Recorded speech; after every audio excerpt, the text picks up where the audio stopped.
Well, welcome to Coffee Break Academy Virtual Meeting Etiquette Edition. In today's world, a few months back, March hit, and before that, no one had any clue what Zoom was. Well, I should say a few people did know, but for most of us, we didn't know what it was beforehand, and this is a whole new way of adapting to life and to meetings, since most meetings nowadays are conducted via Zoom or another platform.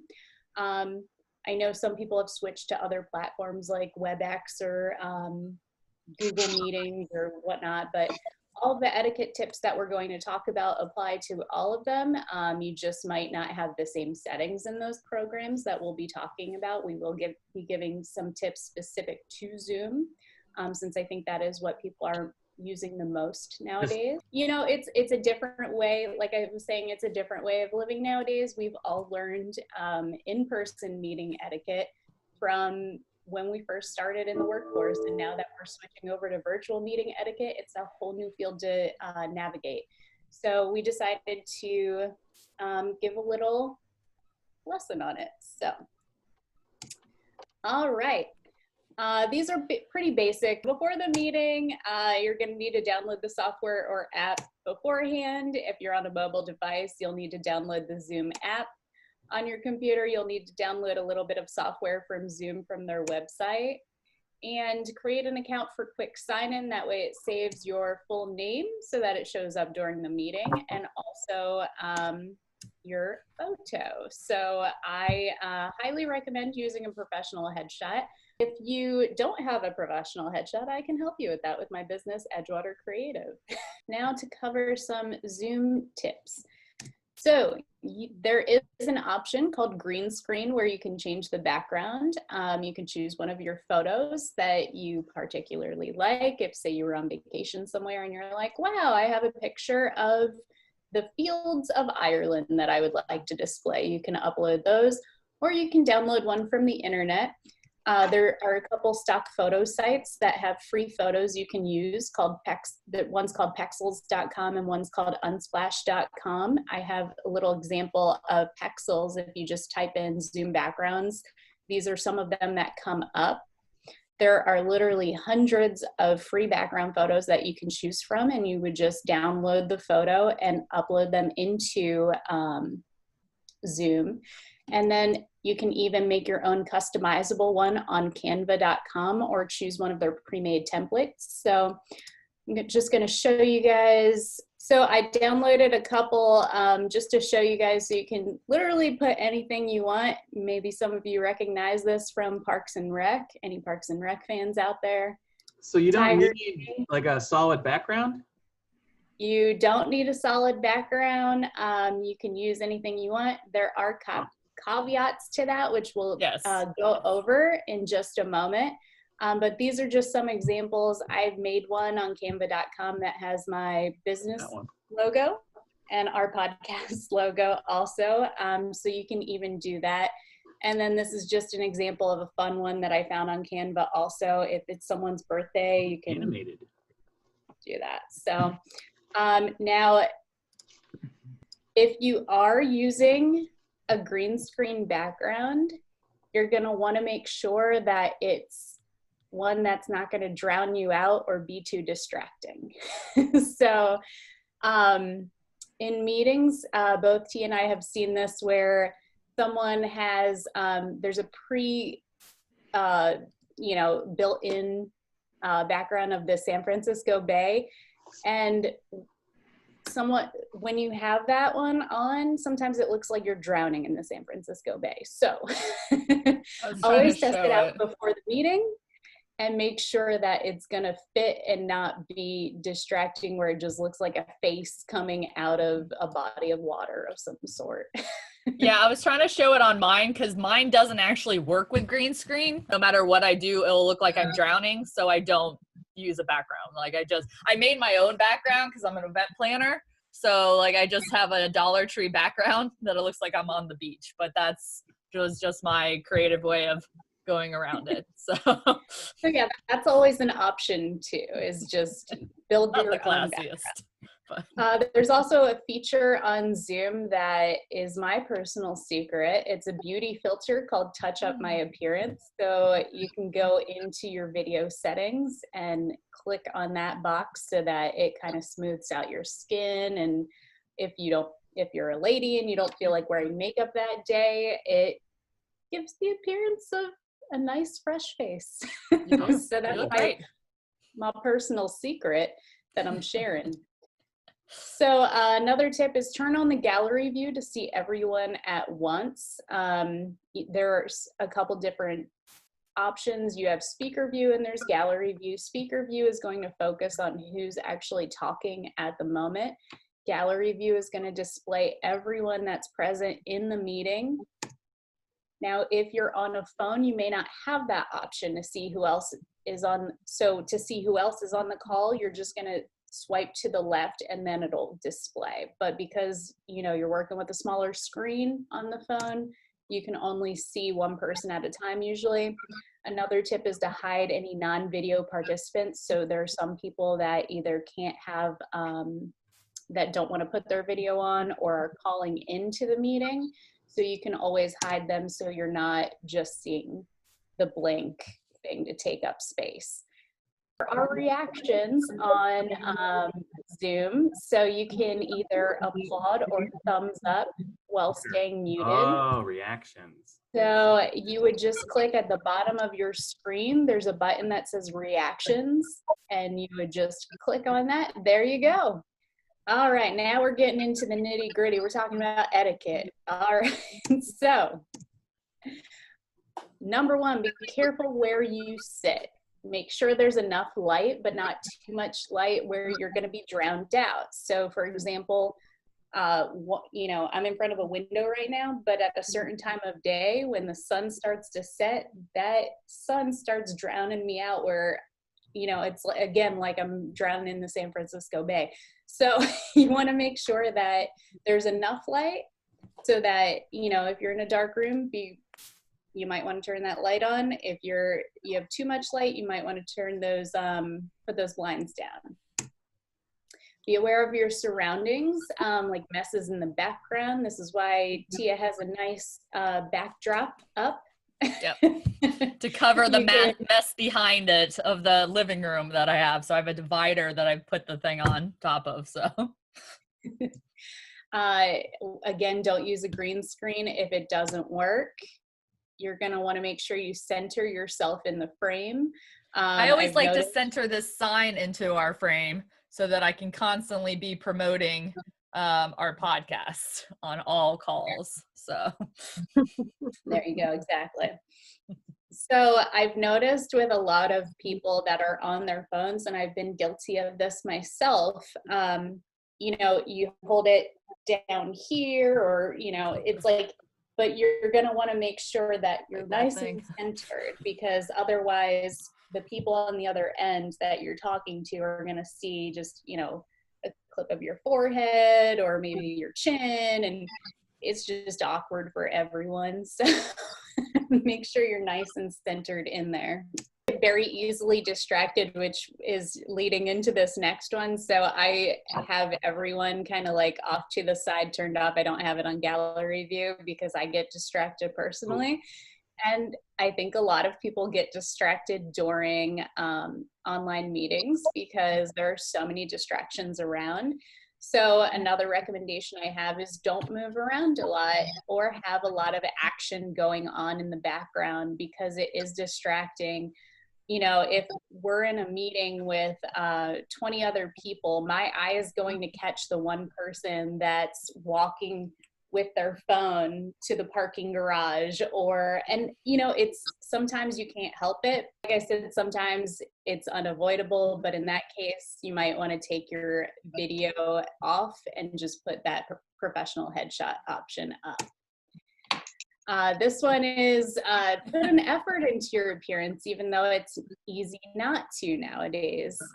Tia has a personal recommendation. Yes, this was my personal recommendation. Just try it without wearing pants at least once, because it's just a freeing thing that it's like your little secret. Don't tell anyone about it, and don't stand up.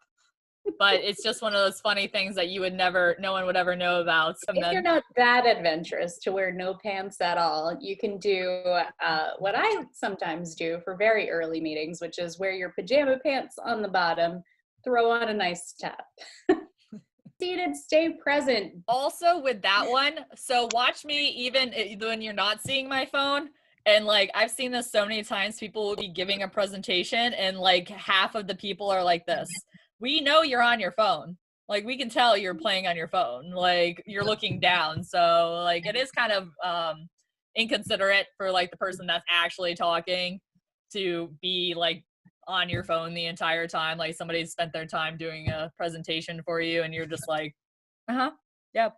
So kind of think of it as a typical meeting. Like if you were in a meeting in an actual work setting, are you going to be on your phone sitting there going, or like pretending like while someone's talking, like you wouldn't do it. So kind of transfer that over into the virtual world too. So. Exactly. And that's actually my next point. There it is. If there's a speaker, try to look interested. Not to eat during the meeting, because would you normally be eating if it were an in-person meeting? Like, you know, maybe if it was a networking meeting, sure. But if it's, you know, you're meeting with your bosses going over the day's agenda, would you be, you know, chowing down on burger? Probably not. So if you do have to eat during it, take your video off while you eat. It's just kind of the polite thing to do. Now, this one is one that I know everyone has been guilty of at some point in any kind of meeting, and that is don't take up the whole meeting talking about yourself. The general rule of thumb is your 30-second elevator pitch. So you might want to hone that 30-second elevator pitch before the meeting, just so that you have it down to a limited amount of time. Audio is very important. Make sure that you're not covering your mic if you're on a phone or an iPad. So the easiest thing I would say is to get a holder, okay? Or you might want to use some kind of little prop for it. Tia recommends investing in a microphone if you can. I mean, that's the podcast in us recommending that. But it's only 30. I mean, and it give you better audio quality. Obviously, like we use it because of podcasting and other audio things. But like my mic was only $30. You can get them on Amazon, and virtual meetings aren't going anywhere, going away anytime soon. So this is our most important rule that Tia was saying should have been number one, and that is mute your mic upon entering a meeting and when not speaking. Now, another tendency that people have during Zoom meetings, because we're not in person, so we can't read body language as easily and social cues, but everyone tends to talk to each other at once. It's kind of that weird line where you don't know when to start talking, when to stop talking, when someone's going to say something, when someone's not. So don't interrupt. Try not to interrupt others, I should say. If you absolutely need to say something or have a question during a presentation, there's that chat box that you can put whatever you want in, just so, and that person will eventually see it. They may not see it right away or until after the presentation, but that is the polite thing to do. We've gone over this a little already. Hold the phone still, preferably use a prop to hold it up while you're speaking or while you're in a meeting. If you're in the car, you can get a holder for your phone, which is actually a good recommendation even if you're not on a Zoom meeting. That's just an all the time good feature to have. I have one that kind of clips onto my air conditioner vent and by magnet holds it up there, so that's a good option. They're super cheap if you look online. Also, try not to use Zoom on your phone unless you absolutely have to. The computer's always best. Again, when you're on your phone, you have the issues of covering your mic, of, you know, holding it up so that people are only seeing your forehead, of, you know, the not seeing everyone at once. So the computer's always going to be your best option. So just a couple tips for hosting a meeting. Be organized. That is very important. Prepare an agenda ahead of time and have time limits for each topic that you're talking about. So if you're doing a networking event, again, you're going to want to only have people do a 30-second elevator pitch, and then you're going to want to allot only a certain amount of time for each thing that you're going to be talking about. 1 hour is usually enough time. Yes. Log in early. So that's another big one. You don't want people waiting for long. If you'd like to collect data like people's names and email addresses for follow-up afterward, you can set it up as a register and advance meeting. So they would register for it and then get the link to the event, as opposed to just putting the link out there. But if you want, like for this one, you can put your link in your marketing, add a password for more protection, make the amount of people manageable, especially if networking. Use breakout rooms to form smaller groups. So Zoom has an awesome feature called Breakout Rooms, where if you are doing, say, a networking event, instead of, I think this meeting that I put up here is 57 participants. Instead of 57 participants trying to all network at once and even doing their 30-second elevator pitch that's going to go over an hour. So you can do breakout rooms where you can click on that feature and put 3 people per breakout room, and then they get to network for an amount of time in a more intimate setting, and then go back to the main meeting after, say, 2 minutes or whatever. You set the time limit.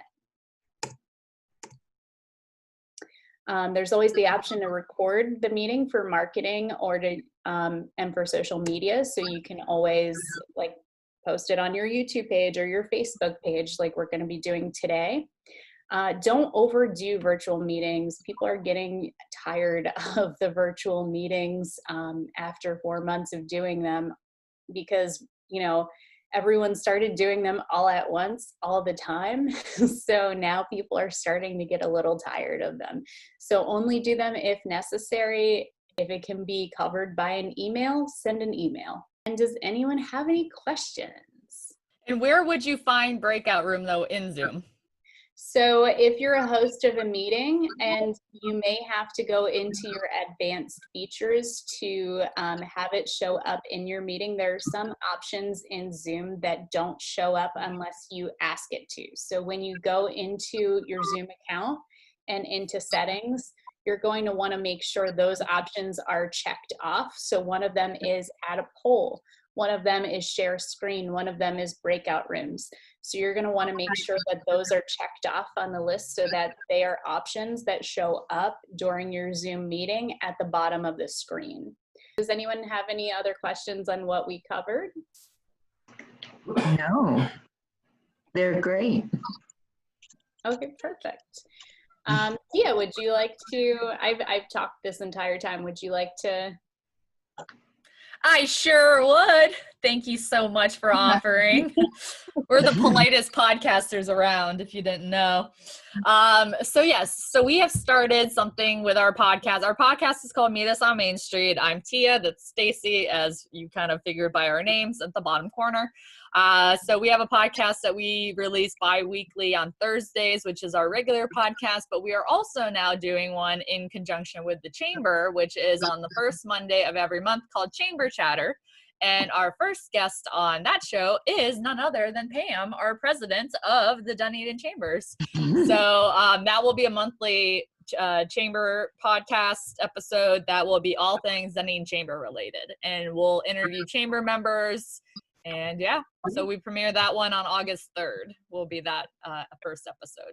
So if you're interested on being a guest in one of our future episodes, just shoot us an email, meetusoonmainstreetpodcast@gmail.com. And if you don't want to be a guest, you can always listen. And rate, review, and subscribe. We're available on iTunes, Spotify, Google Podcasts, Stitcher. We have a YouTube channel. We have a Facebook page that we're constantly updating with silly little videos. TikTok. We have a TikTok account now.